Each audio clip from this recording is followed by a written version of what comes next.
Bonjour, vous êtes bien chez Inconsciente, le podcast qui parle d'hypnose humaniste, ericksonienne, de PNL et de développement personnel. Je m'appelle Pascaline Nogrette, hypnothérapeute à Bordeaux. Passionnée par le corps et l'esprit et le lien entre les deux, je suis très motivée pour partager et simplifier tous ces outils que j'ai découverts toute seule ou que j'ai appris en formation ou dans les bouquins. Aujourd'hui, je vous parle de l'archétype du masculin intérieur. Les citations. Être homme, c'est précisément être responsable. C'est sentir en posant sa pierre que l'on contribue à bâtir le monde. Antoine de Saint-Exupéry. Le masculin est un archétype, c'est-à-dire un symbole présent de façon universelle en chacun de nous. Les principaux archétypes rencontrés en hypnose humaniste sont l'enfant intérieur blessé, le critique intérieur, le féminin et le masculin intérieur ainsi que le sage. Ce sont du moins ceux que j'ai appris à contacter en formation à l'IFHE. Il en existe beaucoup d'autres, je vous en parlerai dans d'autres épisodes. Rencontrer et soigner un archétype est indiqué en hypnose humaniste dans le cadre de la thérapie symbolique avancée, créée par Olivier Lockert et Patricia D'Angeli. Pour mieux comprendre l'hypnose humaniste, je vous conseille l'écoute de l'épisode 7 dédié dans ce podcast.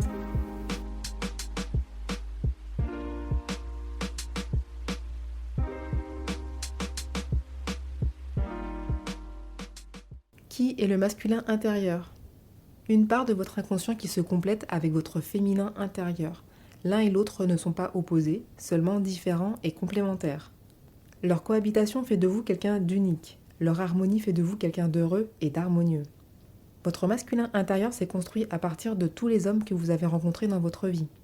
Père, grand-père, oncle, instituteur, frère, cousin, avec une prédominance pour l'homme qui vous a éduqué, même s'il a été absent, rejetant ou maltraitant.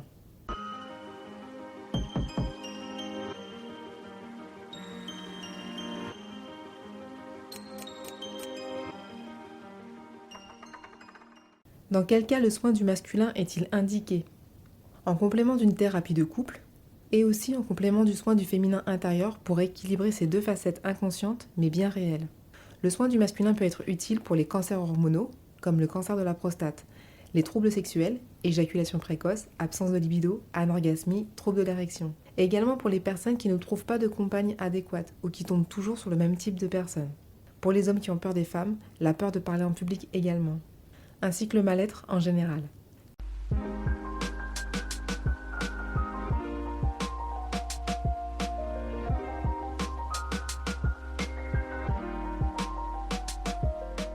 Comment soigner son masculin intérieur blessé ? Comme pour le féminin intérieur, il s'agit de rencontrer la forme de votre masculin, qu'il soit animal ou humain ou ni l'un ni l'autre. Vous pouvez rencontrer un ogre, un sorcier, un guerrier, un homme mort, un animal tel un taureau, un âne, un lion ou un aigle. Après l'avoir trouvé et accepté tel qu'il est avec toutes ses blessures, nous partons vers une régression jusqu'au moment où ce petit garçon sortait du ventre de sa mère. Attention, il ne s'agit pas de votre propre mère car il ne s'agit pas de vous, simplement une partie de vous. Il est alors temps de le faire grandir en l'accompagnant de multiples symboles masculins. Symbole parfois cliché, mais utile à restaurer une facette masculine saine qui va pouvoir se fondre équitablement plus tard avec le féminin intérieur soigné. Parmi les caractéristiques du masculin, on retrouve la rapidité, le passage à l'action, le fait d'aller vers les autres, l'explosion, la puissance sexuelle, le fait d'initier ses enfants au monde extérieur, la planification, l'organisation, etc.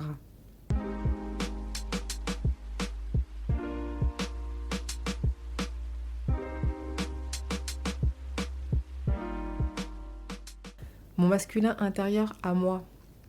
Après une jolie expansion de conscience, je me retrouve en Martinique, dans un bel endroit, une ancienne habitation avec la pelouse tondue, les cocotiers qui bordent les allées et une belle maison coloniale. Je ne vois personne malgré l'insistance de la collègue qui me guide. Je fais le tour de cette maison, mais toujours personne. Elle me dit d'entrer pour voir à l'intérieur si je trouve mon masculin intérieur. La salle à manger était magnifique, parquet lustré, fleurs fraîches, lustre imposant en cristal. Et en plein milieu, un cercueil, la partie du haut ouverte. Je m'approche et observe un homme allongé dedans, le teint très pâle, suffisamment maquillé donc pour que je m'aperçoive qu'il est bien mort. Je lui parle même s'il ne m'écoute pas, afin de l'accepter tel qu'il est, même si ça ne me fait pas plaisir. Et puis je le soigne comme je vous l'ai expliqué précédemment. Au final, j'y gagne au change. Je me retrouve avec un masculin beau gosse, musclé, vivant surtout, en costume et nœud papillon noir, la grande classe. Je l'installe à l'intérieur de moi, du côté droit cette fois-ci, contrairement au côté gauche du féminin intérieur. La suite, je vous la raconterai plus tard. Il s'agit de la fusion entre le féminin et le masculin intérieur, en vous, indispensable pour ne pas marcher bancal.